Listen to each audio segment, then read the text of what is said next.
guys, and welcome to Stephan Eats, and in this video we are in San Francisco, but not for that long. We're only here for like 24 hours. So let's just go right into it. San Francisco, one of the best food cities in North America and maybe the world. So let's just find a whole bunch of spots. Don't really have a plan, but I do have a plan for this first spot, which is right there. SENOR, SISIG. Yes, we're going back to the Filipino food, and this one is done with a twist. So let's just go right inside, let's devour whatever they have there, and then let's try some other stuff in San Francisco. I also had a doctor's appointment. They said my cholesterol was high. I don't know why I said that. Let's just go eat.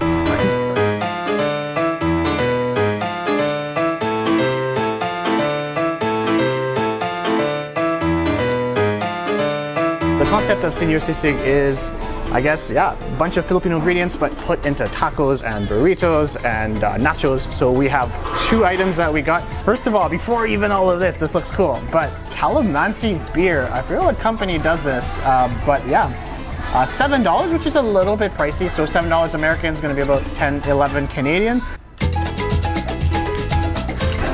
Oh, pretty good. Yeah, just a very slight hint of calamansi, a little bit of bitterness.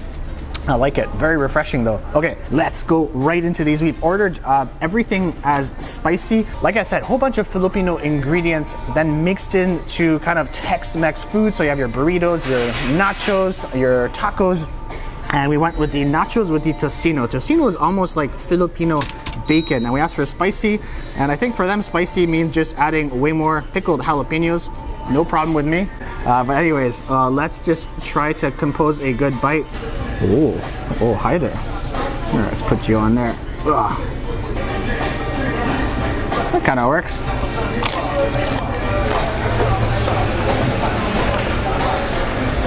That tocino just works wonders in there. It's almost like chashu in like the sweetness that you get, but then it just has a little bit of extra chewiness. It's just like a super flavorful umami, sweet and salty bacon, but way more tender.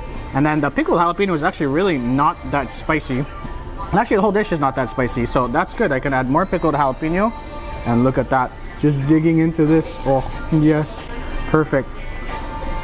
The good thing too, probably one of my big nacho complaints out there is the fact that the top will look loaded, and then as soon as you get to the bottom, there will be absolutely nothing but bare chips. This is not the case here. They've kind of loaded every single chip with a whole bunch of meat, whole bunch of veggies, and this bite looks even more appetizing than the other one. Oh man, okay.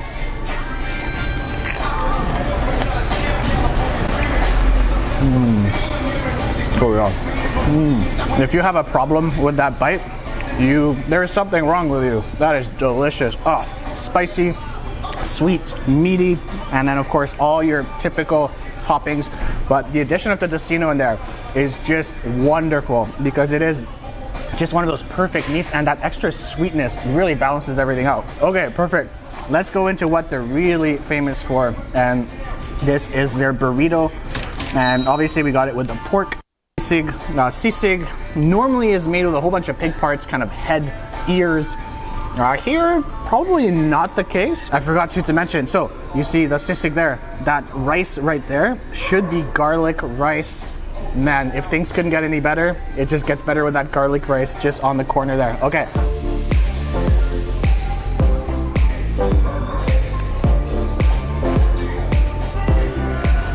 No, man.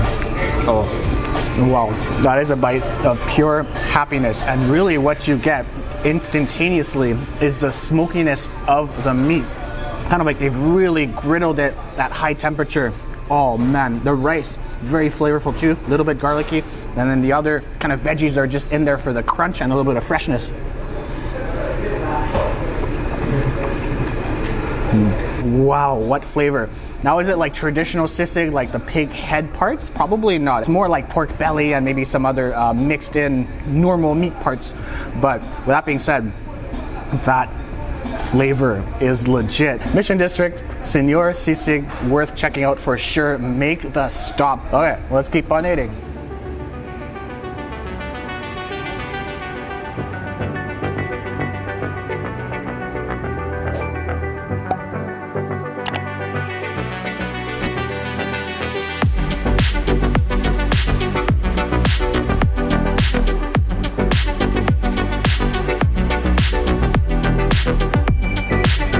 spot we found was a place called Burma Superstar, and this was literally just me looking on Google Maps, just kind of looking around different areas, and this place just kind of popped up. And I haven't had Burmese food for a very long time, and it's a cuisine I don't have very often. As soon as I saw this spot and I saw the reviews, it looks pretty cool, and coming here, you can see it's very, very popular. Even at this time of night, there's still a little bit of a wait.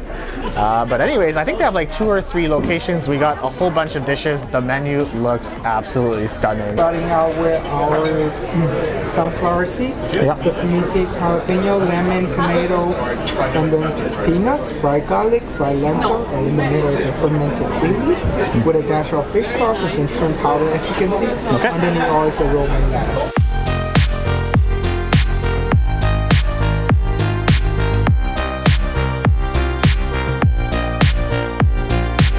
Okay, 2 dishes and also very quick. My God, that was like 3 minutes between ordering and getting some of the first dishes. The first one I really want to point towards and show you is the mohinga. Now, mohinga is considered one of the national dishes of Myanmar, and it's such a fascinating soup. Just has a whole bunch of herbs, I think. There's some like wheat, I think there's wheat powder. Oh yeah, look at that. These are like little crackers. And then there should be a whole bunch of noodles, and what really separates this broth from others is the ground catfish. And it's almost like, I mean, look at the texture, look how thick it is. But I think I've only had this once before, and I kind of forgot how I ate it. But also look at those chilies. Oh yes, okay, so I'm gonna mix those chilies around a little bit. I'm gonna try the broth first. Oh yeah. Oh, those chilies too. It's almost like a more aromatic bouillabaisse, but with way more texture. The thickness of it, the gloopiness of it is really cool, but also the intense kind of, not really, the fish flavor isn't that intense in itself, but then those chilies really add some good heat. Okay, some of those noodles there. Now expect these noodles to be fairly soft. Yeah, extremely soft noodles. I think that also adds to that kind of gloopiness of the overall dish. I think the catfish itself is just kind of ground very finely into the soup itself. But let me grab a little bit of this egg. Oh yes, the egg over here, so good.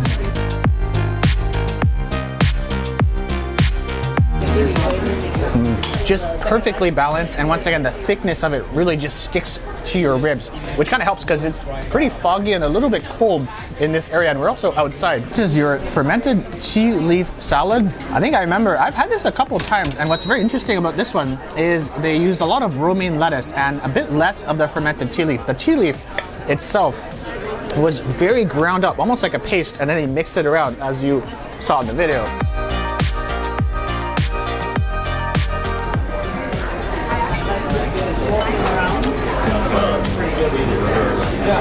Loving the textures. I think there's some fish sauce in this salad and also some shrimp powder, but you really don't taste it that much in this salad. Maybe I'd like a little bit more of like that fishy taste. That's just personal taste for me, but for me, I really want to be smacked in the face with that kind of fishy, that epic umami fishiness.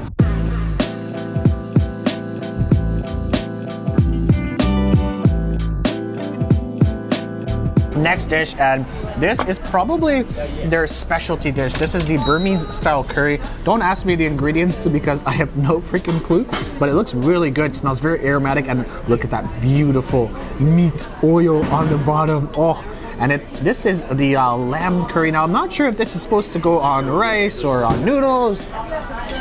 We just have this, it's there. I'm gonna eat it like that. Anyways, potatoes, lamb, and that is pretty much it. So let's do the lamb first. Screw it. I was gonna start with the potato, but this lamb is just calling my name. The curry is actually not as strong as what I thought it would be, and also it's not very thick. Definitely tastes a little bit of gaminess, and then of course look at that potato there. Yes, perfect.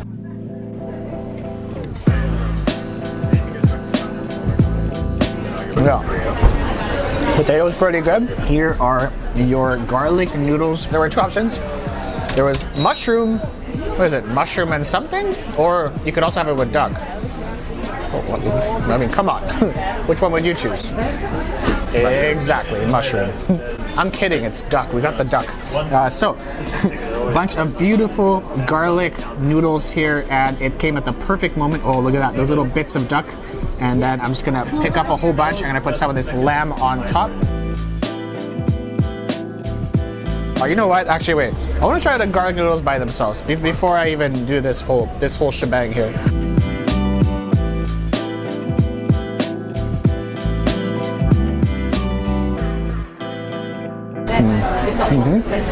Oh yeah, I like that chili sauce on there. A little bit of heat, not too much. Some sweetness coming through. The duck, nice and tender, and those noodles are also nice and al dente, and you can taste a little bit of that kind of roasted garlic at the end. That's pretty good. Okay, now is the ultimate combination bite.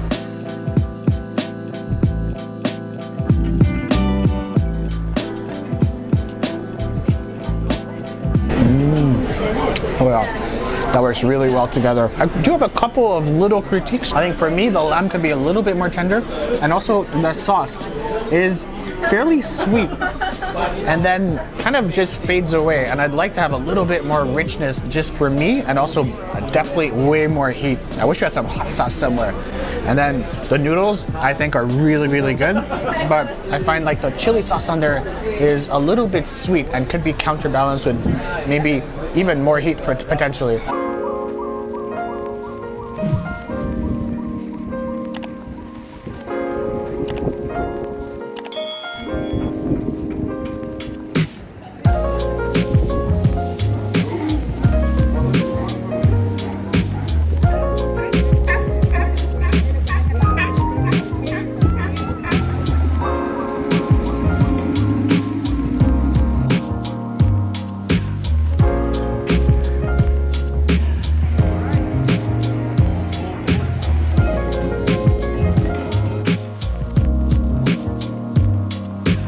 We are here at the Swan Oyster House for breakfast. This is our breakfast, and I would not have it any other way. Let's get some raw oysters. Let's get a whole bunch of seafoods. Just a legendary spot on the San Francisco seafood scene. And actually, it wasn't too bad of a lineup. I've heard the lines can get a little bit long, but I don't think we waited more than 20 minutes for a table. And at 11 a.m., I consider that a big win. But if you do want to get in right away, I'd recommend coming at I think they open at 8 a.m. So come at 8 a.m. if you want to snatch a table right away. Just legendary, so cool. All the seafood is just on the board. There's no online menu, there's no online site, but all the seafood just looks absolutely stunning. And of course, another breakfast staple for me, beer. Okay, you got it. That's why I'm so healthy. He's shaking his head. What beer is healthy? There's like grains and vitamins and yeast and cholesterol. I mean, no cholesterol. Anyways, shut up. Let's start with the clam chowder. I haven't had clam chowder in quite a while, and anytime I go to either Seattle, San Francisco, and any of these coastal cities, I just love clam chowder. Is my jam. I love it. Okay, let's take a big bite full. Try to find a clam in there. I think there are a couple. Oh, right away, I'm in love because that is just so briny. A lot of clam chowders I try are either too creamy or you don't taste the clams enough. This one, you just 100% get the full clam / salty flavor. It almost tastes like the ocean with a little bit of cream. That's exactly what I want in a clam chowder. Wow, that is good. Okay, one more bite. Oh.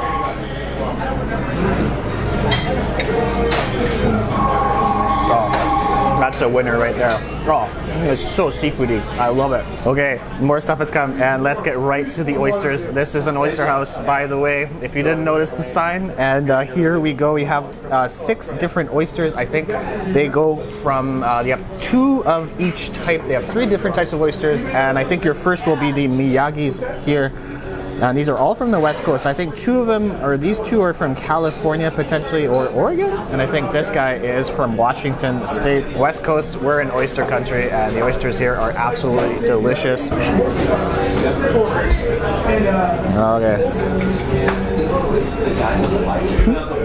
Yes. Oh. Sweetness.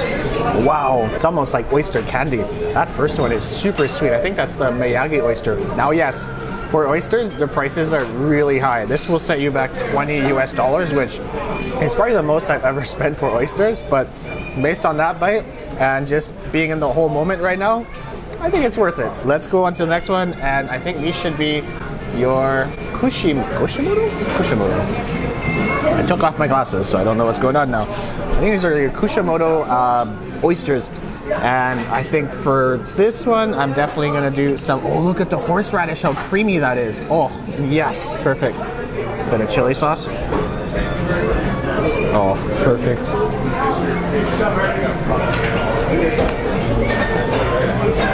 Oh, yeah. Way too much horseradish, but oh man. Oh yeah. I regret putting that much horseradish on that one because that's literally all I tasted. I think the last one I'm gonna play it simple and a little bit of mignonette. This should be your Washington State. And it is called a Blue Point, I think. Or I could have it in completely the wrong order.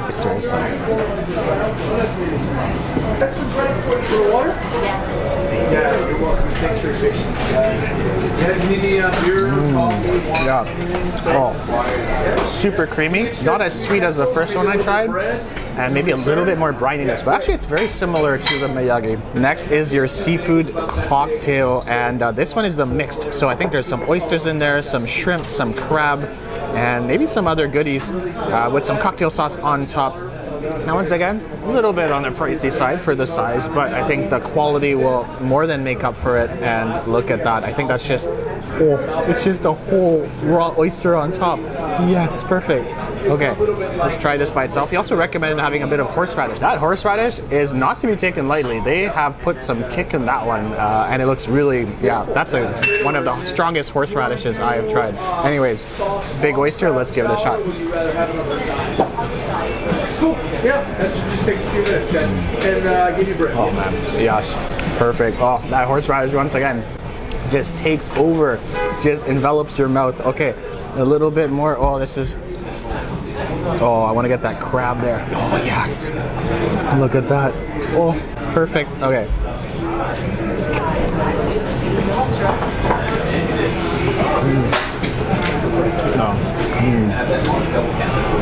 Seafood for breakfast, honestly, eggs, you can move aside. That Dungeness crab is so freaking sweet. That's just an ultimate cocktail of a love. I love this place. And of course, that beautiful, massive shrimp.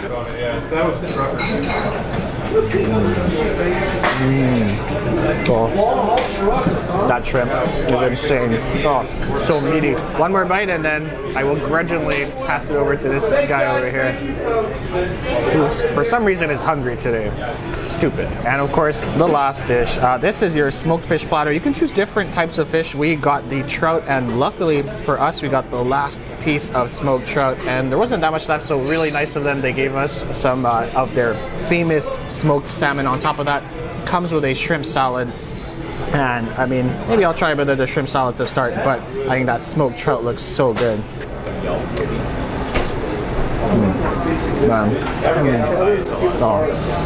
Oh, I freaking love this little shrimp too. Oh, okay. Let's go on to this. Oh, look at this. I think I have to cut it maybe. Now you can order bread on the side, and maybe this is what we're supposed to do with this, but you know what? We're gonna eat some dumplings later, so no filler. Oh, look at that beautiful color on the, look at the color on the bottom too.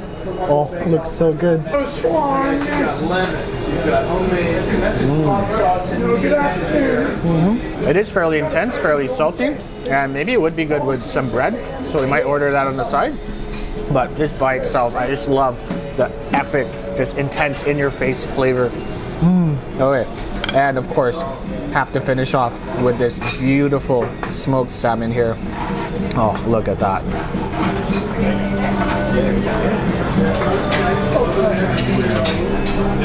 Oh man, okay. That might be the bite of that whole plate. As much as I love the trout, Nothing beats just the creaminess of the smoked salmon, and that one's a little bit saltier than some other ones you've tried, and you can taste the smoke a little bit more. Just the quality of the seafood. You can tell that everybody here just really cares, and it almost seems like a giant family operation. And you know, this is really my kind of joint. I love these kind of spots, and I hope this place continues as long as possible. Maybe after we're all gone. Let's finish some of this up, and then I think we have just enough time for some dumplings. Let's go.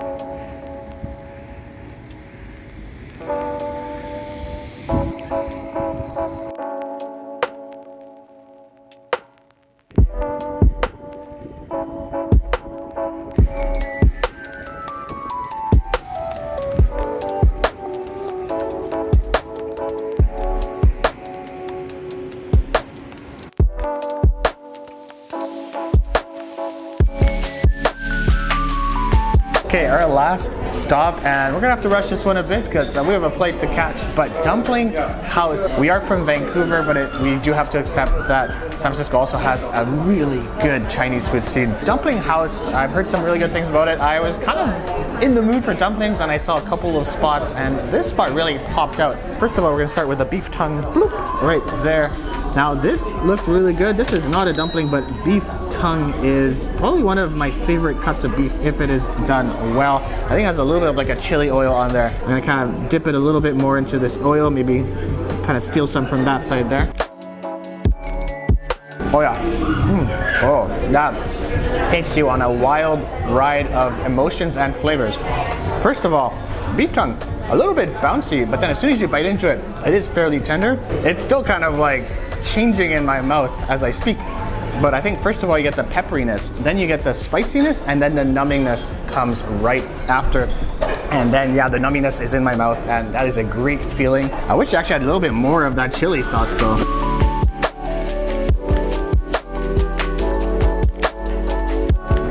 Oh yes, perfect. Awesome. So these are your typical soup dumplings, and this, we actually got the numbing and spicy pork version. So normally I'm used to using the spoon, and then you kind of have the vinegar and all that stuff, but this is kind of, it's like perfectly shaped, and I love how it's exactly the kind of same size as the shallow bass that they're giving you. Okay, let's try and do these. Oh, I love how soupy it is right away. Yes, perfect. Oh. Right into there. Let's look at that interior a little bit. Wow. Oh yeah, look at the color. Oh yeah. Oh, that's actually fairly sweet too. Fairly sweet, a little bit of spiciness, and then just very rich. Now, of course, we're gonna put a little bit of vinegar in there. Oh, perfect.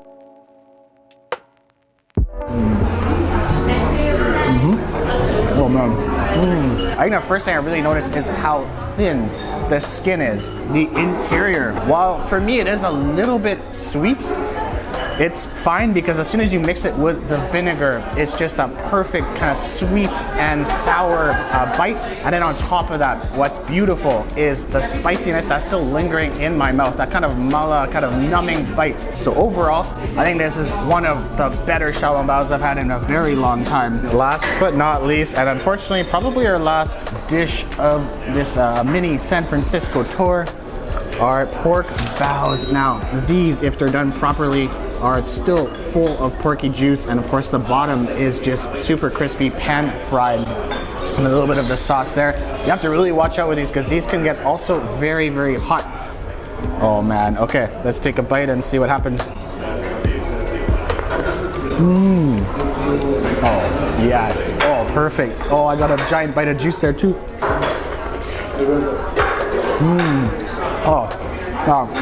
When I took a bite, there's already a whole bunch of juice, and I think there's still some at the bottom. Let's see if some of it comes out. Oh yeah, look at that. Oh, perfect. Wow. The pan friedness is perfect.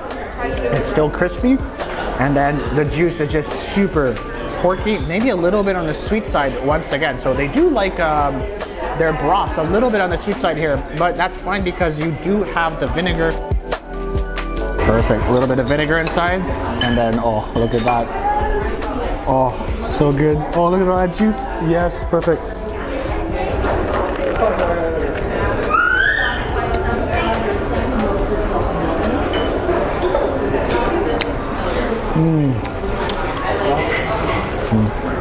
Oh man, yeah.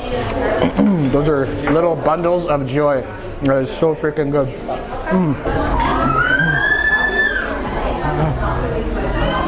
Well, apparently the tongue twister champion of the world got arrested the other day. It looks like they're gonna give him a tough sentence. You know, when I ate this, I said "watch out" in German. I said "Achtung." Oh. Oh, it's weird. Sorry, that's my new ringtone.